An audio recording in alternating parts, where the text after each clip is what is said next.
muss eben erkennen, warum ich glaube ich so Hallo sage, ist, weil ich habe nur gerade gehört, dass du schon da bist. Ja, richtig. Ja? Ich habe dir auch kurz geschrieben. Herr Biermann ist auch wieder da. Wir haben uns gerade schon Hallo gesagt. Guten Morgen oder besser Mahlzeit. Wir quatschen heute eine Runde. Ja, wir haben wieder tolle Sachen zum Gucken.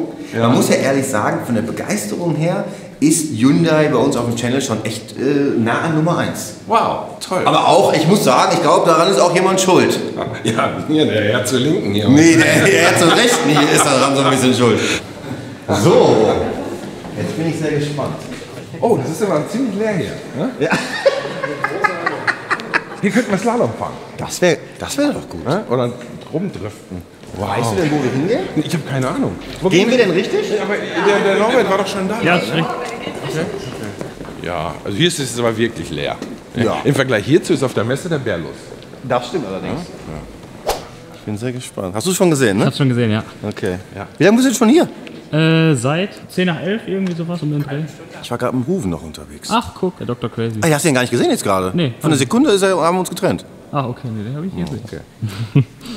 Ja, und in der C-Area, da hatte ich dir ja den RM gezeigt, ne? Einen unserer RMs. Und das ist jetzt sehr verwandt, also das ist praktisch unser ETCR Showcar. Wir fahren am nächsten Sommer ETCR. Der fährt jetzt hier vor uns auch? Das ist ein Showcar, das ist eine Showziege, der fährt jetzt nicht wirklich, aber das richtige Auto, das fährt schon beim Rimac in Zagreb. Und das ist unser erstes ETCR-Rennauto. Oh sorry, jetzt habe ich da... Hört sich an wie eine Straßenbahn. Das ist bei Rimac. Das ist bei Rimac in Zagreb. Ja, das ist ja auch am Getriebe, ne? Oder Ja, das ist gerade so. Ich fliege da morgen übrigens hin.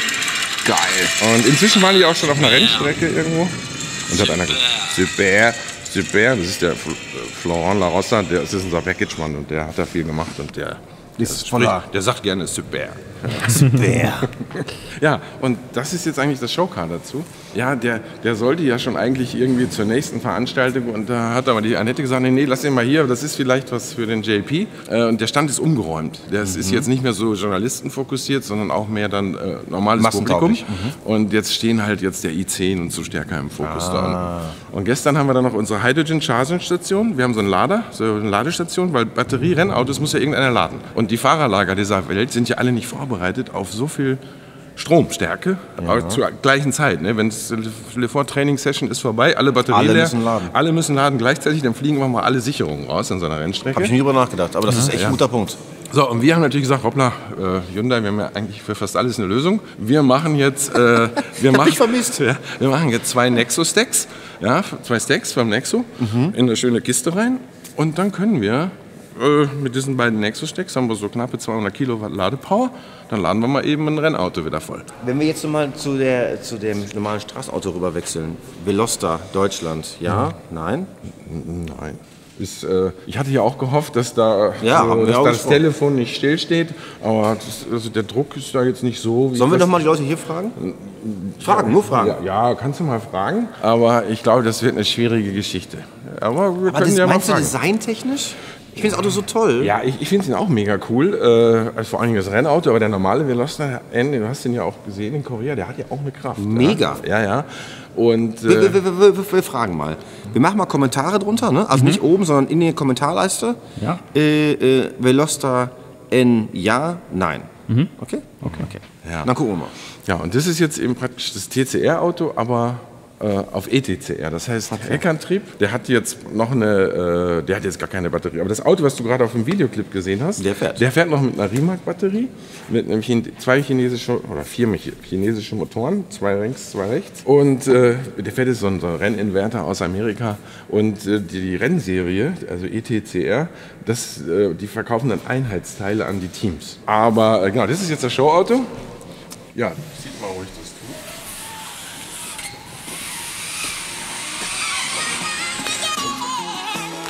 Okay, I've been working like 3 jobs. Probably why I never see ya.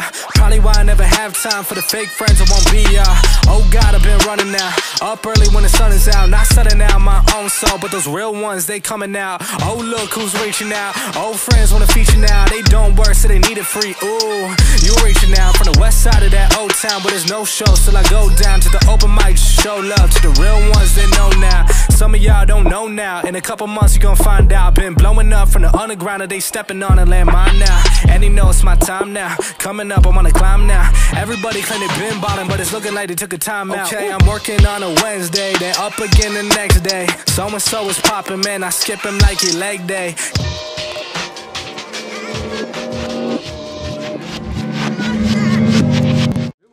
Wer jetzt noch sagt, dass man keinen Veloster N sich holen soll, dann der ist wirklich auf dem Baum. Ja, aber der sieht ja nicht so aus, der Ja, Straßenauto. aber die Linie ist ja schon mal so. Ja, und dann eben mit den 3 Türen das Auto, ne? Also 2 rechts, 1 links. Das hat ja auch was. Ein Traum, das Auto. Und das 24-Stunden-Auto, das sieht von vorne fast genauso Ja, aus das wie der. stimmt. So, ja, mach mal ruhig auf. Ich weiß nicht, ob es aufgeht. Das ist praktisch wie Rennauto. Ja, das JS, also der Veloster N TCR, der sieht ziemlich genauso aus. Die Kiste dann nicht, das ist jetzt praktisch nur für... Was ist in der Kiste drin Da normalerweise? ist wahrscheinlich gar nichts drin. Das ist jetzt Nee, aber im echten. Da, ne, die Inverter sind auch hinten, vielleicht Steuergeräte, aber diese Du sagst die Kiste, ganze Zeit Inverter. Was ist genau Inverter? der steuert praktisch den Motor. Der managt den Saft, der aus der Batterie kommt, der auf den Motor geht. Das ist so ähnlich wie ein Steuergerät beim Verbrenner. Aber da geht richtig Strom durch. Und da muss man auch eben tolle Materialien haben. Und im Moment läuft ja alles so auf 400 Volt. Und das ist das, was man heute so Stand der Technik hat. Aber wir haben ja ein Auto am Stand unten, den 45, dieses EV Vision.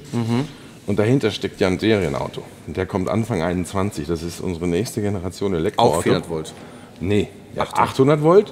Und der hat dann Silizium-Carbid-Material im Inverter und das ist nochmal viel effizienter. Da gehen die Ionen nochmal eine Ecke schneller durch. Und, Turbolader. Ja, genau. Und das ist einfach ein anderes Spiel jetzt mit den Elektroautos und die ganze Kette von der Batterie bis zum Motor, das muss halt eben auch alles passen. Wo siehst du die Zukunft in Sachen Motorsport mit Elektrofahrzeugen und mit Verbrennerfahrzeugen? Denkst du, dass das Thema Elektromotorsport 50-50 irgendwann sein wird?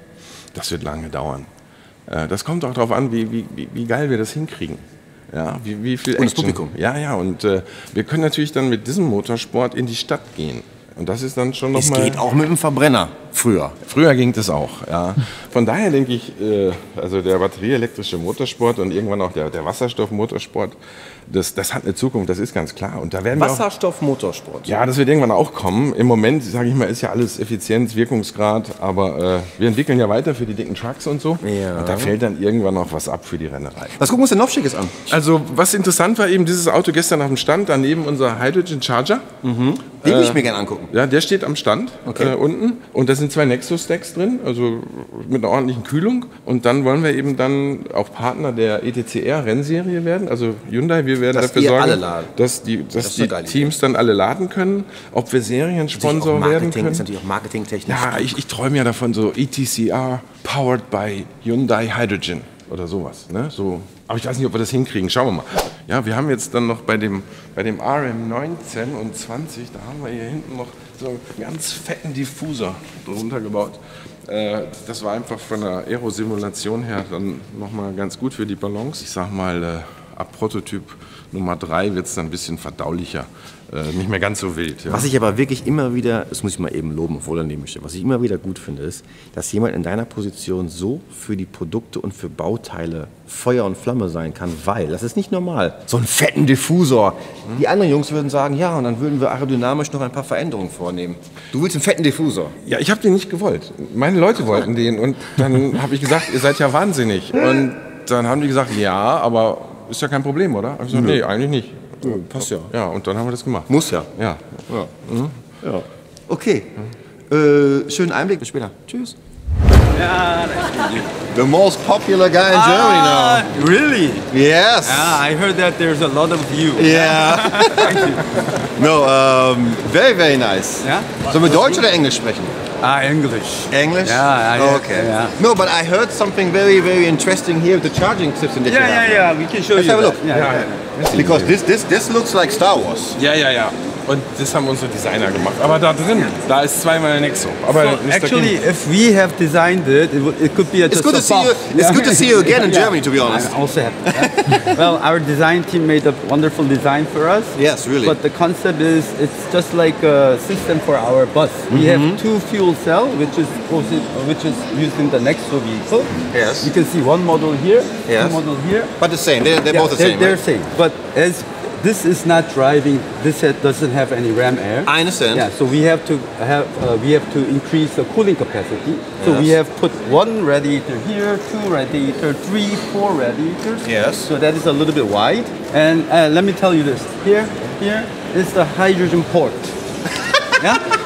So this is. I think you know what? It's a little bit too big. This is the whole hydrogen support. Yeah. Because this is the pipe we use in the bus, so it functions and it can. Ist groß genug. Yeah, it's groß genug. groß genug, and you can get 160 kilowatt. Yeah, each. So you can charge two buses, two cars, electric cars, 80 kilowatt separate. So, und die Idee war, dass die Dinger an der Rennstrecke stehen, Genau. laufen autark für sich an der Rennstrecke. Du Du ballerst das Ding rein. These electricity is produced by the stack, so you don't have to give any extra electricity. Ja, aber to start up, Yeah, start up everything, and So- so you have to so- run the radiators. Yeah. I even think that this is even a nicer idea. I mean, we're in the car business. I'm in the car business, you're in the car business. But to see this thing separate, and this makes power, I think is even a more attractive thing, because this is probably maybe the whole solution, right? In the end. In the end. In the end, ja. Aber es gibt auch einen klaren Trend, dass es da nicht mehr diese riesen Kraftwerke gibt, sondern das wird alles so ein bisschen dezentralisiert. Und dann spricht man eben auch nicht so klein, aber größere Einheiten. Dann stehen da vielleicht 20 in der Reihe und machen halt dann für eine Gemeinde machen die dann halt den Strom lokal. When you really listen, when I listen to you and you hear the idea and the possibilities, that is maybe the smartest possibility and option that we have. You're right. Yeah. So, well, our target is very clear. You know, we have to, go step by step. So this is one of the game-changing thing that we are trying to do. So if I buy this, I don't connect my house actually to the normal supplier of the power supplier, right? I just produce my power myself. Yeah, but as I said, you have to have some hydrogen supply from container or Okay, to for example, trailer. how much power does a private home use 2.5 kilowatt or a day? 3.5 kilowatt. 2.5 kilo. Yeah, as a power. Yeah, The you power, have to yeah, run yeah, your right. refrigerator, But- washing machine, and How much hydrogen can I put in here? yeah, it is separate. So you can bring tank can be as big as I want. big as you want. Yeah, you can exchange the tank. Yes. Aber das ist der Schlüssel. Ja, ja. Du brauchst den Voll Wasserstoff. geil. Ja? Aber das ist alles noch kleines Business. Der Wasserstoffbedarf, der wird enorm ansteigen jetzt über die Jahre. Um das CO2-Ziel Paris 2050. Ohne Wasserstoff wird das nicht funktionieren. Also das And in short future, maybe there's a companies who are doing methane cracking. So now we are reforming the methane. So that means we create CO2 also. But if you just crack the methane, then you can have carbon molecule as solid Yes. and hydrogen. So there is no So you have- CO2. So we can sell this carbon and we can sell this hydrogen. So that is work going on now in man. Germany also. German companies doing that.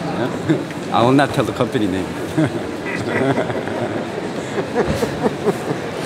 Immer wenn ich mit den Jungs hier rede, habe ich immer voll den Zukunftsflash. Ne? Weil man geht woanders hin, Turbolader und 3,6 Sekunden auf 100, alles riesengroß, alles drum. Ich komme hier hin und ihr holt mich jedes Mal total zurück auf den Boden der Tatsachen. Man geht 5 Meter weiter, ein i30N ist da, ne? Also es ist ja Power da. Aber ich finde das Thema mega geil. Weil es ist ja irgendwie schon eine sehr greifbare, realistische, coole Zukunft. Momentan auch sehr teuer, aber das, wovon alle reden. Ja, aber wir haben eine Realität. Wir bauen nächstes Jahr 300 Wasserstoffbusse für die Stadt Seoul. Ja. Ja, wir machen die Schweiz-LKWs. Der erste ist jetzt gerade in Kürze fertig. Machen wir 1500 Stück für die 1500? Schweiz im Laufe der nächsten 3-4 Jahre. Heavy Duty, also das sind 20 Tonner oder 25? 26 Tonnen Truck.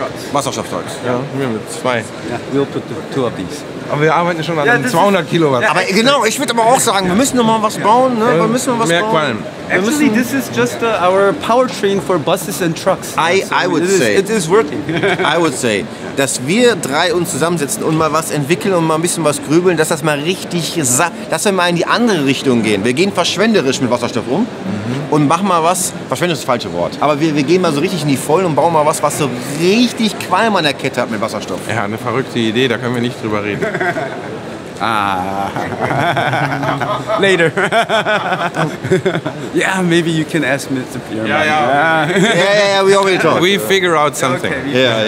Aber ich finde, das ist auf jeden Fall ein guter Weg in die Zukunft, dass wir wirklich uns Gedanken machen, dass Thema Wasserstoff auch, es ist ja schon sehr attraktiv, was ich gelesen habe in den Kommentaren bei dem Wasserstoffvideo. Es ist die richtige Richtung, aber dass wir vielleicht noch ein bisschen, vielleicht JP-Performance und ein bisschen Power dazu kippen, dass das Ganze auch emotional aufgeladen wird. Dass wir nicht nur davon träumen, dass wirklich nur Wasser aus dem Auto rauskommt, sondern dass wir auch davon träumen, hey, ich will in die Nordstadt fahren mit einem Wasserstoffauto. Ich will mit 300 km/h über die Autobahn fahren mit einem Wasserstoffauto. Und das ist so die Idee.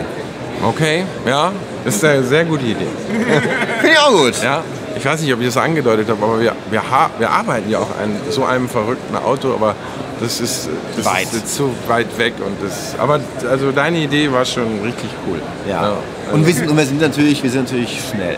Ja, also im Prozess. So, wie gesagt, genug von Träumerei. Ich hoffe, ihr habt einen kleinen Eindruck bekommen von der IAA, also von Hyundai jetzt auf der IAA. Jetzt weiß ich, sagen wieder viele, es gibt so viele andere schon, das ist mir absolut klar, aber ich habe wirklich kaum Zeit. Nobel und ich haben überlegt am Freitag noch, ob wir weiter gucken sollen. Wir überlegen uns das, ob wir das zeitlich schaffen. Wie gesagt, das ist soweit hiervon. Ich wollte den Termin hören, wir auf jeden Fall nicht aufschlagen, weil ein bisschen Buddy ist er ja schon. Ne? Ja. Ich habe hier noch ganz kurz was für dich hier als Geschenk Guck mal. von irgendwem.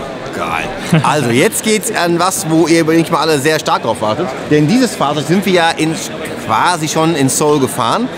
Das ist dieses Auto mit diesen Leichtbauteilen. Ja? Ein Auto, was wirklich so auf den Markt kommt, was eigentlich kaum zu glauben ist, weil es sehr viele geile Modifikationen hat. Das Auto, das bin ich ja eigentlich schon gefahren. Das bist du schon gefahren. Ne? Aber was ich jetzt wirklich noch nicht gesehen habe, sind die ganzen Bodykit-Teile, die sehr gut sind. Und die sind schon fast wieder zu gut, weil wenn ich daneben jetzt den Fastback sehe, ist das Ding natürlich noch mal eine ganze Nummer schärfer. Ne? Wie viel ist das Auto jetzt leichter? 50 Kilo. Ernsthaft? 50. Ich finde aber auch den Design-Effekt und auch die Message, die rüberkommt. Weil die Haube, natürlich hast du jetzt hier, jeder Designer wird sich im Grab umdrehen, weil du hier alle Linien zerstörst, weil du eine andere farbige Sache hast. Und hier oben zum Beispiel an der A-Säule wird nichts aufgegriffen, die ist eiskalt da. Aber ist auch eine Message, die halt auch was rüberbringt. Ne? Aber trotz alledem, also was kostet er jetzt mehr? 43 kostet er. Also ich würde jetzt mal sagen, knappe 10 mehr. Ja, für. Ja. 9,9. 10, ja. Aber du kriegst doch was dafür. Ha, du hast das Highlight noch nicht gesehen. Schau dir mal die Sitze an. Ja. Oh, der Schaltknauf ist aber auch ganz schöner Brecher. Du. Das ist Aluminium, aus einem Vollteil gefräst. Und nochmal klar lackieren. Wird ein bisschen warm, wird ein bisschen kalt, aber nichts in der Hand. Guck mal, Nobby. Mit den Sitzen sparen wir 15 Kilogramm. Sind die alle gelabelt? Alle. Das heißt, ich habe eine 1, ich habe eine 5. Darum auch Limited Edition. Ernsthaft jetzt? Hast du die Auch hier Backpanels sowas. mal angeguckt? Auch Hier die sowas. Backpanels von den Sitzen? Das hast du nämlich auch noch nie gesehen. Ist das echt kaputt? Ja, klar. Na klar. Was? 15 Kilogramm, weniger. Aber dann auch wieder, dass in dem Carbon-Teil wieder lackierte Elemente sind. Kommt denn sowas auch vom Fastback N? Aber wollen wir jetzt noch nicht reden? Schauen wir uns erstmal das an. Und Oh, das ist aber nicht schlecht. Das ist bei Hyundai, Jungs, das reicht in der Regel schon aus, so eine Antwort, so eine Reaktion. Nee, ist aber auch stilvoll. Ich finde die Stelle hier wirklich toll, dass es hier mehr ausgearbeitet ist, dass das hier rauskommt. Sehr schön, finde ich, ist das Teil hier, weil das wirkt fast wie dieses Keramikzeug. Ne, dass diese Abgasanlagenbeschichtung, die so aber manchmal Motorsport ist. Dabei ist aber Kunststoff. Das finde ich ein sehr, sehr tolles Teil hier. Toll. Geil, ne? Ja, ist ziemlich geil. Danke sehr. JP, ist das schön, dich wiederzusehen? Ja, wirklich. Letzte Mal haben wir uns gesehen. Ja. Ja, ich glaube nicht. Okay, ich muss los Ja. zu den Lieferanten und Mach das. gucken, was es da so Schönes noch gibt. Knebel den Preis. Es muss billiger werden. Ja, dafür haben wir ja unsere Einkäufer, die machen das dann schon. Ja, das ist nicht so meine Stärke. Okay. Ich schaue mehr nach den geilen Sachen. Also, macht's gut. Tschüss, Ciao. Spaß. Ich mache mit Hyundai sehr, sehr gerne was, weil du spürst, dass du mit Menschen redest, was in dieser Industrie halt oft sehr wenig passiert. Also bin ich ganz offen. Es macht sehr viel Spaß. Die sind sehr, sehr mutig, sehr visionär in jeder Hinsicht. Einmal in Sachen Nexo, in Sachen Wasserstoff. Dann auf der anderen Seite so ein Auto rauszubringen mit so einem Bodykit. Voll Carbon, voll wild und voll aggressiv. Auf der anderen Seite dann ist der Preis ja wirklich immer noch überschaubar.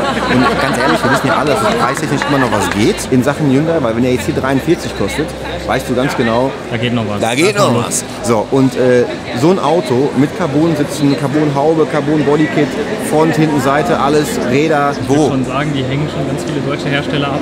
Ja, vor allen Dingen, wenn man eine Idee bekommt, was die Zukunft so bringt bei anderen deutschen Herstellern, dann kann ich jetzt schon mal Aber sagen, abgesehen davon, selbst da, finde ich, hängen sie die schon ab. ja, wirklich geil. Sehr geil. So, für heute war ein bisschen Hyundai Power. Bis morgen, tschüss.